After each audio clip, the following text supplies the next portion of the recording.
Hi, I'm Hunter. I'm your occupational therapist. How are you doing today? I'm good. How about you? Good, thank you. So, I know last time we talked about how your cancer related fatigue, how you feel it's really getting in the way of you completing your household tasks.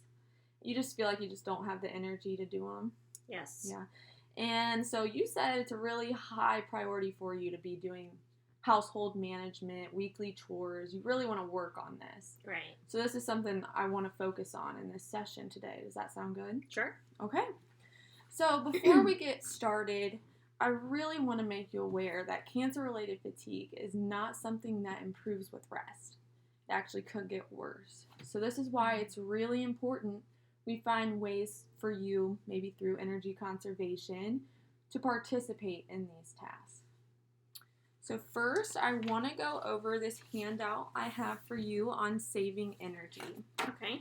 So at the top here are 3 P's of saving energy. So you should remember to plan, prioritize, and pace yourself throughout each task. Okay? So with plan out a daily schedule. Prioritize, you want to be prioritizing your tasks so you can get the most important things done first. And then with pace, you want to pace yourself so that way you're able to get more done throughout your day. And then down at the bottom here are some general tips that go along with those 3 P's. And I'm just going to mention a few that I want to incorporate in today's session that I feel are important. Okay. So first, sit when doing a task if you can, because standing actually does take more energy. And then also wait 30 minutes after eating to do a task. This is because work done after a meal causes more demand for oxygen to your heart. So we'll think about that when we're planning your week, when you eat, when you start a task. Okay. And then rest for 20 to 30 minutes at least twice a day. So if you get tired, stop and rest for 15 minutes, whether you have finished the task or not. But with this, I want to emphasize that if you stop because you're tired and you want to take a rest break, that's okay. But I don't want you just stopping and quitting for the rest of the day. It's important you engage in those tasks, okay? Okay.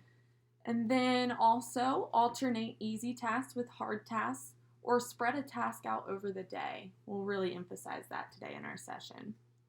And then lastly, focus your energy on the things that you can do. So don't focus on those tasks that you know you need assistance with throughout your day, okay? Okay. All right, so that is for you to take home with you. Alrighty.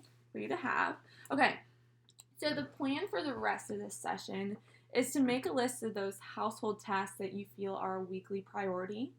And then I want to talk you through a weekly schedule, okay? Okay. All right, so what are those household chores that you feel are a priority that you would like to complete weekly? Can you think of any?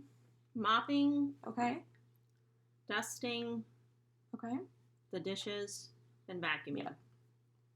All right. That sounds like a good list to start off with for your schedule. Finish writing it out here. Okay. So what I want us to do now is to work together to plug those into a weekly schedule. So I do have 2 options for you here. So the first one here has hours. So if you like to be organized by the hour. This one is more broad. So it has morning, afternoon, evening. So that way you're not nailed down to certain hours. So which one would you prefer? I like this one. I'm just not an hourly person. That's what I like too. It gives you more this way open to give me the whole time. day. Exactly. Alrighty, so let's look at those tasks you listed here. So out of these, which do you feel takes the most energy out of you and the hardest to complete? Dishes and vacuuming really aren't all that bad because I have a dishwasher. So I just put them in there and I press the button. And vacuuming, I have an iRobot. Oh, nice. So I that just makes push it the button real too. Easy. Yeah. That's a really good actual tool for energy conservation. So I'm glad you have that. Yeah. And then with the dishwasher, when do you typically empty it? Do you have a schedule? Yeah, usually every morning. Every morning. So we'll go ahead and write that down. That way we can plan around that. And then, so moving forward, are you saying that mopping and dusting are the harder Yes, definitely. Ones take more energy. Oh, yes. So I get worn out. Yeah, yes. So I know mopping takes a whole lot of energy. So maybe this is something that we want to start at the beginning of the week. Okay. So like Monday. So what you can do is you can either split it up across the week here, or we could even spread it across one day if you like to get things done. So if you wanted to get it all done on Monday, what you could do is you could, in the morning, you could mop the kitchen if you wanted to, take a break, do some other things, and then you can come back in the afternoon, mop the living room, take a break, do some other things. You could finish the rest of the house in the evening if you wanted to, or you could even push it into Tuesday. Or, like I said, you can spread it across the week. So for this, I suggest designating a room per day. I think that makes it easier. So what do you think is more realistic for you that you think you can do? Probably a room per day. Room per day. I do like that one. So what's the largest room in your house? Probably the living room. Living room. So I would probably start with that. Get the largest room out of the way for the week. And then, so you can choose. You can plug that in anywhere you want. Morning, afternoon, evening. Wherever you feel like you have the most energy to do it. And since we're splitting that up throughout the week, we don't have to worry about doing it all in one day. All right, so now for dusting. Is this something you typically do when you're standing? Mm-hmm. Yeah.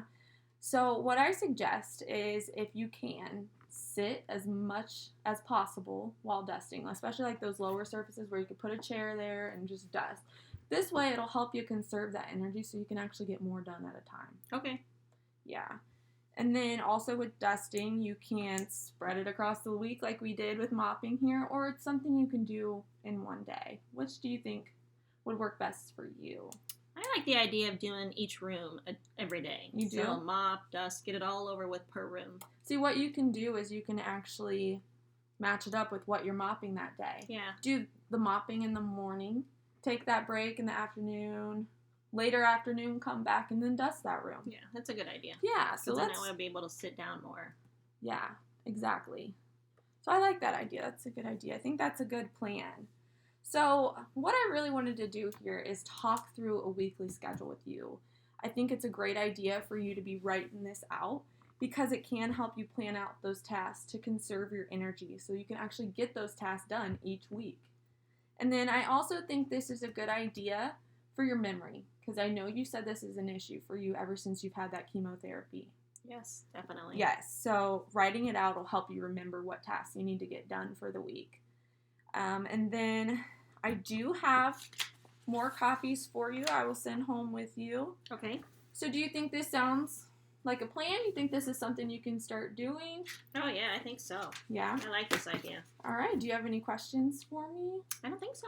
All right. I'll be interested to see how this is working for you. Hope it helps you conserve that energy so you're not feeling so tired all the time and can get this stuff done. Me too. All right. Have a good rest of your day. Thank you.